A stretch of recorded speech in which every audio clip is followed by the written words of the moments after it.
Lagi ngapain tuh? Lagi ini membuat resume tulisan buku Mas Havelar. Max Havela. Nggak tahu? Nggak tahu. Waduh, Mas Havelar tuh kayak toko dari Belanda gitu. Dia menulis tentang buku Multatuli. Multatuli. Itu isi bukunya tentang apa?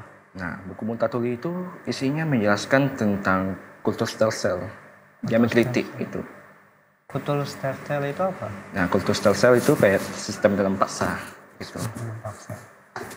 Kalau sistem tanam paksa itu sendiri itu seperti apa ya? Nah, mungkin kalau lebih lanjut kita akan menjelaskan tentang belajar sejarah gitu. Nah, teman-teman, kalian juga pasti penasaran kan dengan apa itu sistem tanam paksa? Yuk kita belajar bareng.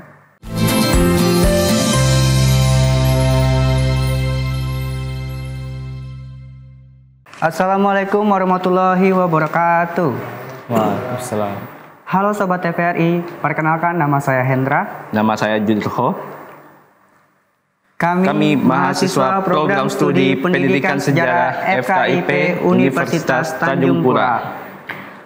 Minggu lalu kan kita sudah belajar mengenai kedatangan awal bangsa Eropa ke Indonesia. Nah, kali ini kita akan belajar tentang apa lagi nih?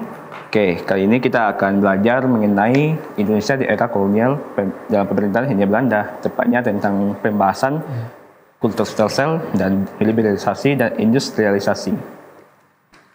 Nah, teman-teman, kalian juga pastinya penasaran kan dengan apa itu kultur Stelsel, liberalisasi, industrialisasi. Nah, untuk mengetahui selanjutnya, di sini kami akan membahasnya bersama dengan Bapak Muhammad Rikas Prabowo MPD. Kepada Pak Rikas, kami persilakan.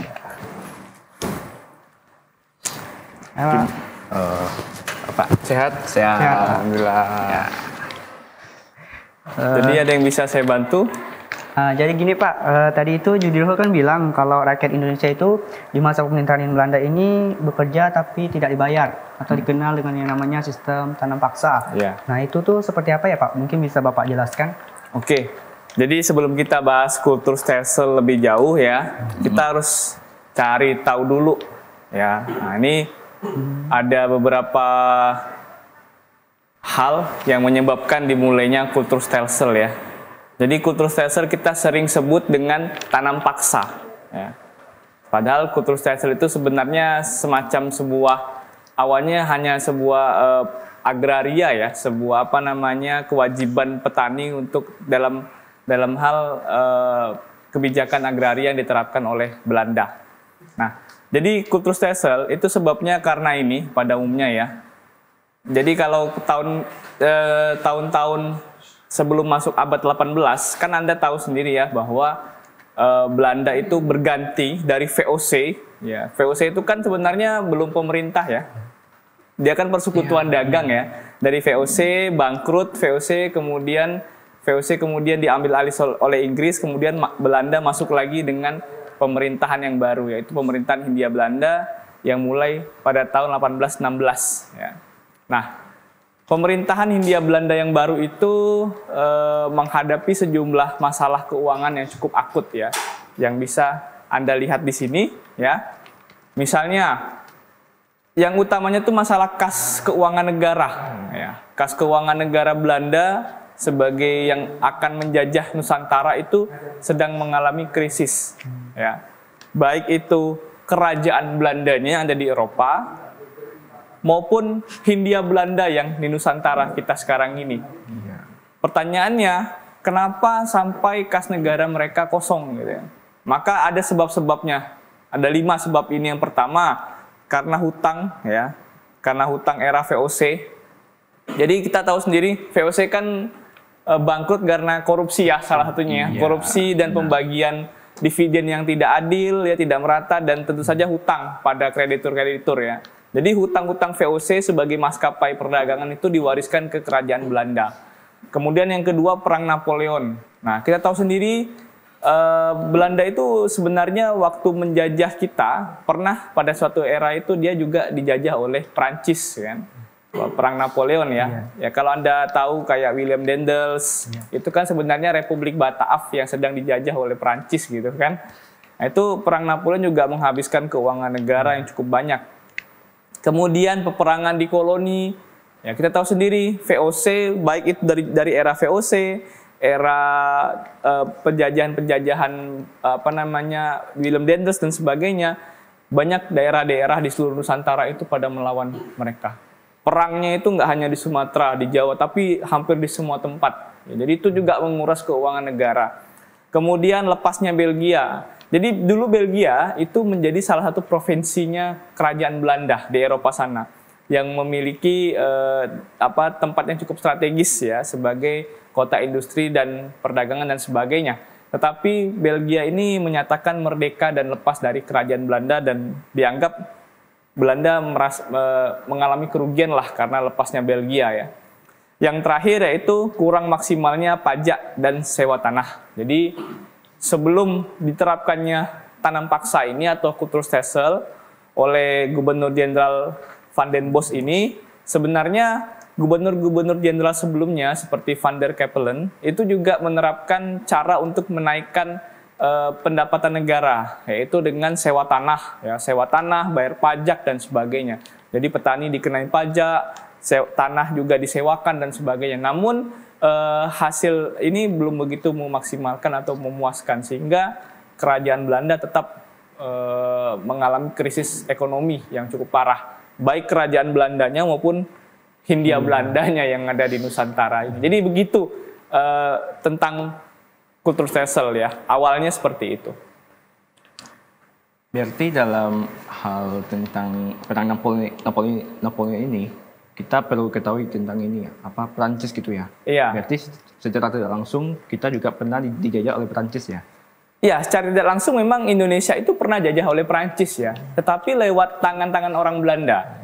Karena beberapa tokoh seperti Willem Daendels itu sebenarnya dia memang orang Belanda ya, tapi dia orang Belanda yang tunduk sama Napoleon. Ya, sebenarnya memang Indonesia secara teknis pernah dijajah oleh Prancis. Gitu. Kerajaan Belanda yang ada di Eropa juga waktu itu lagi dijajah oleh Prancis kan. Berarti ini menjadi fakta terbaru gitu ya. Iya. Tentang bahwa kita dulu pernah dijajah oleh Prancis tapi secara tidak langsung. Iya, betul, betul. Berarti dalam pajak sewa tanah itu tentang ini ya, sewa tanah ke negara lain kah atau siapa gitu? Jadi sewa tanahnya itu pemerintah Hindia Belanda itu mewajibkan tanah-tanah itu boleh disewa ya, boleh disewa oleh perusahaan-perusahaan Belanda lainnya ya. Dan petani-petani yang nggak punya tanah itu bisa mensewa. Tapi tadi hasil dari sewa tanah itu belum begitu memuaskan dan menghasilkan menghasilkan devisa negara, kekayaan negara yang cukup untuk mengembalikan stabilitas ekonomi waktu itu. Oke. Mungkin gini Pak, kan masyarakat beranggapan bahwasanya sistem tanah paksa ini identik dengan kerja tapi tidak dibayar. Ya. Nah, kalau secara fakta atau sejarahnya sendiri itu apakah benar tidak dibayar atau upahnya yang tidak sesuai atau memang benar-benar tidak dibayar sama sekali? Oh iya, baik. Kita geser lagi ya, coba. Nah, sebenarnya Kulturstelsel itu ada ketentuannya. Ya, ada ketentuannya. Ada peraturan-peraturan dalam Kulturstelsel yang diterapkan kepada petani. Ya, misalnya, sebenarnya untuk Kulturstelsel itu petani yang menyediakan tanahnya ya, wajib menyediakan tanah, tapi dengan jumlah yang sebenarnya nggak terlalu besar, hanya 1/5. Tanah yang tidak melebihi 1/5 dari tanah pertanian yang dimiliki. Jadi misalnya petani itu punya tanah 1 hektar gitu ya, paling yang disediakan untuk Kulturstelsel itu hanya sekitar 20%-nya ya, 20% dari 1 hektar itu untuk ditanami tanaman-tanaman yang ditentukan oleh pemerintah Hindia Belanda. Nggak besar pada awalnya. Kemudian waktu kerjanya juga nggak boleh melebihi dari waktu kerja untuk dia nanam padi, nggak boleh melebihi bentuk pekerjaannya nggak boleh melebihi bagaimana petani tetap menanam tanaman pokoknya itu padi ya. Kemudian tanahnya juga dibebaskan dari pajak ya untuk keperluan Kulturstelsel itu. Kemudian hasil tanam paksa wajib diserahkan kepada pemerintah. Kegagalan panen itu tetap ditanggung pemerintah ya. Sepanjang memang kegagalan panennya itu disebabkan bukan oleh petani, ya itu tetap ditanggung oleh pemerintah. Kemudian penduduk desa yang bekerja di tanah tanam paksa diawasi, dan penduduk non petani wajib bekerja selama 65 hari dalam setahun untuk menggarap lahan-lahan kultur stelsel itu. Hanya saja ada hal yang paling penting, bahwa dalam kultur stelsel ini banyak terjadi penyelewengan ya. Contoh misalnya, sebenarnya tanahnya itu bebas pajak ya, namun oleh beberapa orang tanah itu justru dipajaki. Begitu juga dengan hasil tanaman-tanam paksa yang diserahkan ke pemerintah. Ya, jadi petani itu menyerahkan, itu bukan nggak dibayar, tetap dibayar. Tetapi pembayarannya itulah yang mengalami penyelewengan. Begitu juga yang soal pengawasan. Nah, pengawasan pada kultur stelsel itu diserahkan kepada masyarakat sekitar, masyarakat asli. Contoh, misalnya ada 1 hektar tanah kultur stelsel, itu nanti yang mengawasi itu kepala desanya. Kepala desa itu akan mendapatkan bayaran dari pengawasannya itu dari hasil kultur stelsel. Nah, jadi kepala desa itu tergiur memperoleh bayaran yang besar sebagai upah dia mengawas. Itu Belanda nggak mau bayarin dia ngawas, dia akan dibayar berdasarkan hasilnya. Kalau makin banyak hasil yang diperoleh dari 1 hektar itu, maka bayaran dia sebagai pengawas akan semakin besar gitu kan. Nah, akhirnya kepala desa inilah yang bermain dan melakukan penyelewengan. Awalnya 1/5 malah sama kepala desanya tuh dibanyak-banyakin gitu kan, 3/5-nya apa 4/5 gitu kan. Awalnya Belanda menetapkan harga teh misalnya 1 kilo sekian, sama kepala desa diturunin. Ya inilah yang menjadi karakter-karakter buruk, yang sebenarnya penjajahan itu tidak hanya terjadi dari Belanda ke rakyat Indonesia, tapi secara tidak langsung juga oleh orang-orang kita sendiri yang bermain, yang punya jabatan seperti itu ya. Jadi kalau dibilang apakah dibayar atau tidak, ya itu lebih kepada penyelewengan gitu ya. Belanda tahu, cuman Belanda nggak mau ikut campur ya. Urusan-urusan dialah gitu kan. Toh yang penting tanamannya aku dapat gitu. Jadi sebenarnya ini suatu hal yang sangat korupsi yang di era-era itu ya. Menyengsarakan rakyat di era itu. Berarti sudah mendarah daging ya? Iya, udah mendarah daging ya dari zaman-zaman itu sebenarnya. Nah, berarti di sini ada fakta menarik teman-teman, bahwasanya korupsi itu ternyata bukan warisan dari kolonial sebenarnya, tapi bisa dikatakan bangsa Indonesia sendiri, karena seperti tadi tanam paksa yang kita anggap sebagai sistem yang tidak dibayar, ternyata itu sebenarnya dibayar, tapi adanya penyelewengan di situ, dan yang dimana sebenarnya yang mengelola itu adalah pemerintahan dari Indonesia itu sendiri. Iya, betul. Oke, itu fakta terbaru banget ya, ya. Dan memang soal tanam paksa itu ya bisa kita katakan ya penduduk bawahnya gitu ya, yang kerja akhirnya yang dapat bersih orang Belanda, orang yang punya jabatan dan sebagainya gitu. Itu sangat meresahkan gitu ya. Dan ya pada masa itu memang agak gelap gitu. Ya, sangat gelap. Oke, mungkin ya, mungkin ada tambahan dari saya misal ya. Ada tambahan, ada beberapa tanaman-tanaman wajib ya yang untuk ditanam paksa ya, yang diwajibkan oleh pemerintah Belanda. Yang pertama tentu saja tebu ya. Tebu yang menjadi bahan baku gula ya. Saking banyaknya atau saking besarnya tebu yang ditanam oleh petani, Indonesia itu, Nusantara, Indonesia, Hindia Belanda itu pada abad ke-19 ya, itu pernah menjadi eksportir gula terbesar di dunia ya. Pernah menjadi eksportir gula terbesar di dunia, dan jejak-jejaknya masih ada sampai sekarang. Kalau saudara Judirho dan Hendra main ke Pulau Jawa atau Sumatera, masih banyak pabrik-pabrik gula yang bertahan di sana ya. Pabrik gula, lori-lorinya gitu kan, perkebunan-perkebunan tebu dan sebagainya, itu masih banyak yang peninggalan dari era-era Belanda, masih bertahan hingga sekarang. Kemudian tentu saja yang kedua, kopi ya. Kopi ini memang salah satu komoditas ekspor yang bernilai tinggi pada era itu dan mulai masif ditanam di Indonesia. Selain kopi, kemudian tembakau. ya, tembakau itu jelas harganya sangat mahal, sangat bagus ya, dan kapas juga menjadi salah satu bahan ekspor yang cukup menjanjikan sebagai bahan baku untuk tekstil ya, kain ya. Tapi di luar 4 ini ada juga komoditas lain ya, seperti teh ya, teh juga termasuk komoditas unggulan yang diekspor oleh pemerintah Belanda dan diwajibkan ditanam paksa. Apalagi ya, banyak sih ya yang lain, termasuk rempah-rempah juga masih dipertahankan oleh pemerintah Belanda untuk tetap ditanam ya.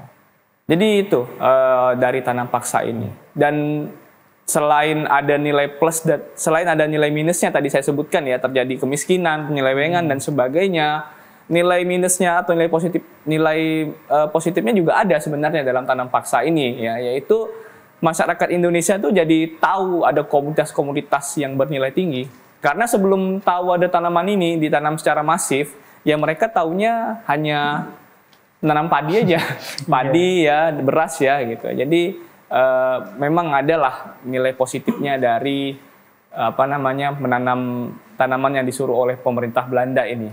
Tapi tentu saja banyak sisi negatifnya juga ya. Tadi sudah saya sebutkan seperti kemiskinan dan penyelewengan, dan yang paling penting itu yang menurut saya kontradiksi adalah terjadi kelaparan. Ya, jadi kayaknya logikanya nggak masuk nih. Gimana ya? Lagi banyak tanam-tanam, tapi justru jadi kelaparan. Ya, kenapa? Karena awalnya petani yang biasa nanam padi itu disuruh nanam-nanam seperti ini. Emang hal ini bisa dimakan tiap hari kan? Enggak kan? Bukan makanan pokok kan? Itu terjadi kelaparan di beberapa titik di Pulau Jawa. Ya baik teman-teman, dari penjelasan Bapak tadi sudah dapat kita simpulkan bahwasanya sistem tanam paksa itu adalah sistem yang sebenarnya kerjanya itu dibayar, hanya saja dalam sistem pembayarannya itu adanya penyelewengan. Nah, dan ada juga fakta menarik bahwasanya dari sistem tanam paksa ini masyarakat Indonesia itu jadi mengenal tidak hanya untuk menanam padi, tapi juga seperti tanam tebu, tembakau dan rempah-rempah lainnya. Baik, kita akan kembali setelah jeda berikutnya gitu. Jadi jangan kemana-mana, tetap di sini. Ayo belajar sejarah.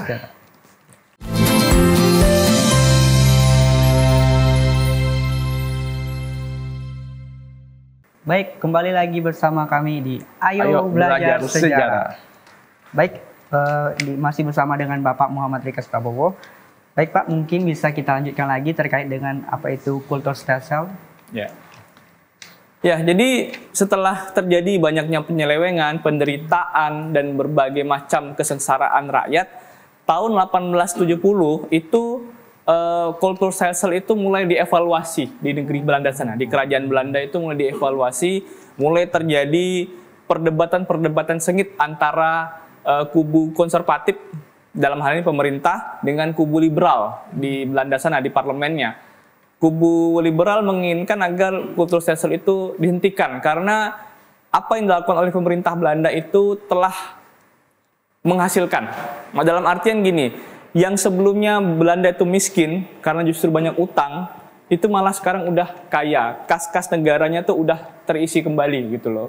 Jadi banyak manfaat yang sudah diambil oleh pemerintah Belanda dari adanya tanam paksa ini dan sudah seharusnya mulai dikurangi. Jadi tahun 1870 kultur stelsel mulai dievaluasi dan dikurangi, dan masuklah Hindia Belanda atau Nusantara pada saat itu ke era baru yang dinamakan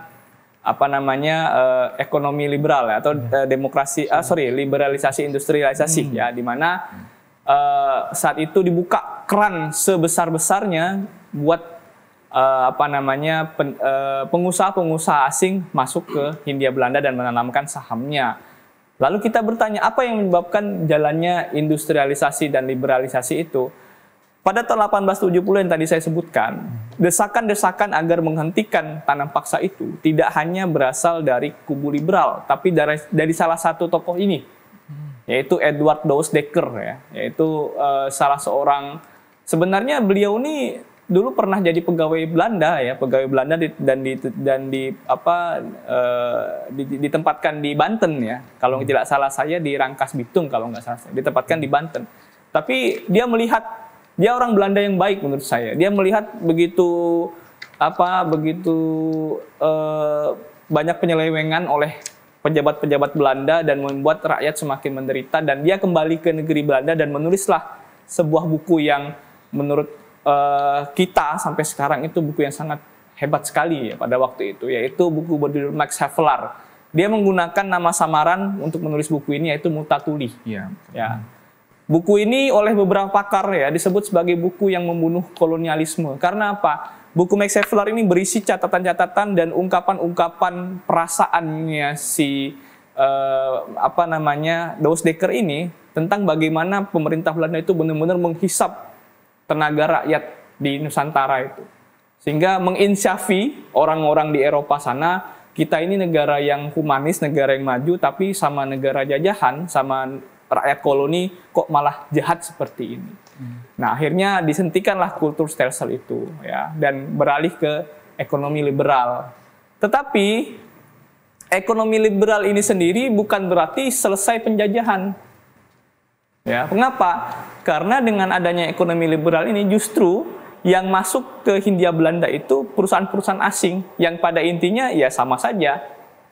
Ya, sama saja. Jadi perusahaan asing dari Jerman, dari Amerika atau dari Inggris masuk ke Indonesia ya, menanamkan sahamnya di Indonesia, membuat pabrik di Indonesia, tetapi rakyat-rakyat kita tetap dijadikan kuli-kuli. Ya, tetap jadikan kuli, tetap jadikan pekerja. Sebenarnya nggak jauh beda dengan tanam paksa. Hanya saja memang ada sedikit perbedaan kebijakan lah dari sebelumnya. Yang sebelumnya kultur stelsel itu hanya dimainkan oleh pemerintah Belanda, yang dulunya yang menghisap tenaga rakyat hanya Belanda, sekarang yang menghisap tenaga rakyat malah negara-negara kolonialis lainnya. Jadi kurang lebih sama lah. Jadi gitu. Bukannya makin ringan malah makin berat. Jadi ya sebenarnya makin berat ya. Sebenarnya makin berat, makin meluas penjajahannya. Iya. Jadi dari kultur stelsel tadi kemudian beralih ke ekonomi liberal. Nah, ternyata peralihan tersebut bukannya meringankan, justru malah membuat Indonesia semakin terpuruk atau semakin berat sekali dengan kebijakan-kebijakan yang diterapkan oleh pemerintah Hindia Belanda. Baik. Apakah dalam konteks tentang pekerja ini, apakah dari negara luar kayak Perancis, Inggris, dan mungkin dari negara-negara yang dari Amerika, apakah mereka langsung mendirikan pabrik gitu di dalam Indonesia untuk mencari pekerja? Ya, baik. Jadi sebelum mereka mendirikan pabrik atau menanamkan sahamnya di Hindia Belanda, pemerintah Hindia Belanda itu mengeluarkan dua undang-undang yang cukup penting ya, yaitu Undang-Undang Agraria tahun 1870 dan Undang-Undang Gula. Ya. Undang-Undang Agraria ini menjadi kunci masuknya investasi asing ke Hindia Belanda itu ya. Di mana berdasarkan Undang-Undang Agraria itu perusahaan asing itu boleh diberikan hak pakai tanah-tanah yang ada di Hindia Belanda. Nah, bayangin lah, itu tanah punya rakyat tapi yang ngasih hak pakainya Belanda gitu kan. Begitu juga sewa ya. Jadi pengusaha-pengusaha asing itu boleh masuk ke Hindia Belanda dikasih hak sewa. Kemudian berapa batasan-batasan luasnya, berapa bayar pajaknya dan sebagainya itu diatur dalam Undang-Undang Agraria itu. Jadi memang ada sebuah kesengajaan dari pemerintah Hindia Belanda agar pengusaha-pengusaha asing itu bisa masuk ke Hindia Belanda itu. Tadi yang saya bilang, tanah-tanah itu yang awalnya bukan, itu kan tanah rakyat ya sebenarnya, tanah rakyat yang dirampas sama pemerintah Hindia Belanda, malah bukannya dikembalikan ke rakyat atau digunakan oleh rakyat untuk menanam dan sebagainya, tapi oleh pemerintah Hindia Belanda justru disewakan atau dikasih ke pengusaha-pengusaha asing ya. Nah, itu masih Anda bisa lihat sampai sekarang kan banyaknya perusahaan-perusahaan asing yang pernah ada di Hindia Belanda yang bukan dari Belanda ya, misalnya kayak perusahaan ban ya kan, Dunlop gitu kan, perusahaan minyak, apalagi ya perusahaan obat-obatan dan sebagainya dari Jerman, itu banyak sekali ya yang buka usaha di wilayah kita ya, di wilayah Hindia Belanda itu. Termasuk perusahaan rokok ya, perusahaan rokok-rokok yang punya perkebunan tembakau di sekitar Sumatera, di Delhi dan sebagainya, itu perusahaan asing itu, perusahaan asing yang memang bukan punya Belanda, punya Inggris atau punya siapa gitu. Itulah akibat dari liberalisasi dan industrialisasi. Mungkin ya. Oke. Bagaimana Bu Hendra tentang terkait permasalahan ini? Terkait dengan liberalisasi ini sendiri Pak atau industrialisasi ini sendiri sebenarnya apakah ada terjadi perubahan terhadap struktur-struktur kota di Indonesia pada saat itu? Oh ya, jadi nilai positifnya dari adanya liberalisasi dan industrialisasi ini ialah terciptanya infrastruktur di Hindia Belanda. Ya, jadi demi bisa jalannya bagus, dilewati truk-truk, kemudian kereta api dan sebagainya, pelabuhan-pelabuhan itu diperbagus. Mulai adalah perhatian terhadap infrastruktur, fasilitas-fasilitas umum ya, baik itu sosial maupun untuk masyarakat gitu ya. Termasuk pembangunan kota ya, pembangunan kota, adanya gudang-gudang di beberapa kota di Indonesia ya, gudang-gudang dari era Hindia Belanda sampai sekarang kan masih bisa kita temukan. Di Pontianak aja masih ada kan gudang-gudang yang era-era Hindia Belanda gitu kan, di wilayah Jawa apalagi di Kota Tua Jakarta, di Semarang, di Surabaya dan sebagainya. Itu jelas warisan dari liberalisasi dan industrialisasi ini adalah kita jadi kenal teknologi juga gitu ya. Jadi kenal teknologi, mulai ada permesinan yang masuk ke Hindia Belanda gitu kan. Jalan-jalan, rel kereta api, pelabuhan-pelabuhan dan sarana-sarana lainnya. Termasuk liberalisasi dan industrialisasi ini juga mendorong masyarakat-masyarakat Indonesia itu diberi pendidikan nantinya. Ya, karena Belanda butuh orang, ya perusahaan-perusahaan asing itu butuh orang yang bisa menjalankan mesin-mesin itu, menjalankan lori, menjalankan kereta api, bangun ini, bangun itu, gitu. Itu kan butuh ilmu ya. Jadi mulai perlahan diberikan pendidikan kepada masyarakat pribumi. Mungkin itu dari saya. Baik, jadi dari penjelasan yang sudah Bapak Rika sampaikan tadi, bisa kita ketahui bahwasanya di setiap kebijakan yang diterapkan oleh Hindia Belanda, baik itu tanam paksa maupun liberalisasi dan industrialisasi, di situ tentunya ada banyak sekali dampak buruknya. Namun di balik dampak buruk itu sendiri ada sekali hal positif yang bisa kita dapati sehingga saat ini. Salah satunya misalnya dari sistem tanam paksa, kita jadi mengenal tidak hanya tanaman padi, jadi seperti yang sudah disampaikan oleh Bapak, bisa ada tanaman tebu dan rempah-rempah lainnya. Nah, kalau misalkan di liberalisasi dan industrialisasi sendiri, kita jadi mengenal namanya teknologi dan adanya pembangunan infrastruktur. Iya, mungkin itu Hendra. Baik, mungkin ini saja pertemuan kita pada pagi hari ini teman-teman. Kami ucapkan terima kasih kepada Bapak Rika Subowo yang sudah menyempatkan waktunya. Sama-sama. Ya, terima kasih Pak. Ya,